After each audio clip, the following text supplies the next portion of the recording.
Hey, Michael, how you going? Good. Yeah, I'm just struggling with new ideas as usual, I hope. Well, hey, I miss seeing you in person. It used to always be fun having you down under or sometimes connecting. Hey, I had a bit of an idea I want to test with you if it's all right.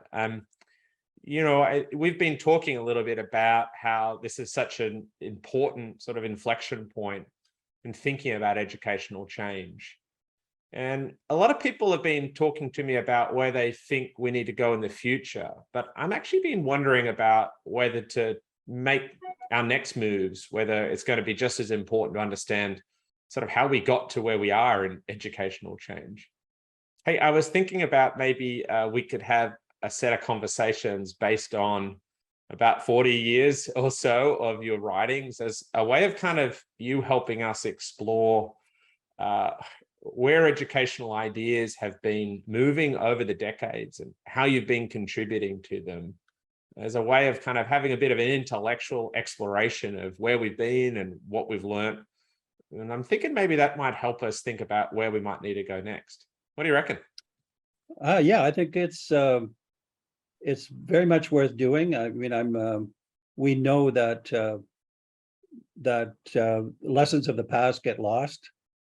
We also know that the lessons that we think there are not literal because the present is different. But Yeah. I think it would be instructive to realize that the kinds of things we're dealing with today have been around for a long time, much before me even, but definitely since the 70s when we started into implementation. So to go back and see what that looked like then, to realize, well, this was a similar problem to what we're dealing with now, and to then unpack it in a kind of incremental way or developmental way as a journey would be fascinating to try.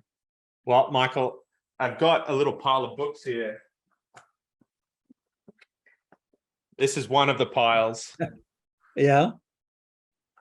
This is not my home library, Michael. These are all the books that have come from your mind and your many colleagues. And so what I'm thinking is I'm going to have a little Fullan book club where I'm going to work with you to pick a couple of seminal works that are going to help us understand a decade or a certain core time.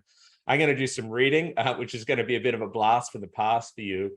And I'm wondering if we can have a series of conversations using the book as a launching pad and then kind of exploring what was happening at that time, also potentially making some connections to the through lines into the future. And I'm hoping we can invite some other people to be on this journey with us. I have no real plan for how many conversations we're going to need, but I'm hoping we can just have an emergent discussion over the next couple of months about where we've been, what ideas have been powerful and sticky, and hopefully invite others along that journey to share what they think, what they've been through, and what they think these ideas might mean for their current and future work. So Yeah, you up for it? I think until you raised it with me, we discussed it leading up to this discussion. I didn't know what it would be like, but I can say now when I think about it, it's bound to be revealing. It's bound to be having surprises. It's bound to lead us to think today differently than we might have had we not delved back into the issues. So I'm all for it. All right. Well, look forward to speaking soon. Talk to you then. Okay, we'll be there for sure.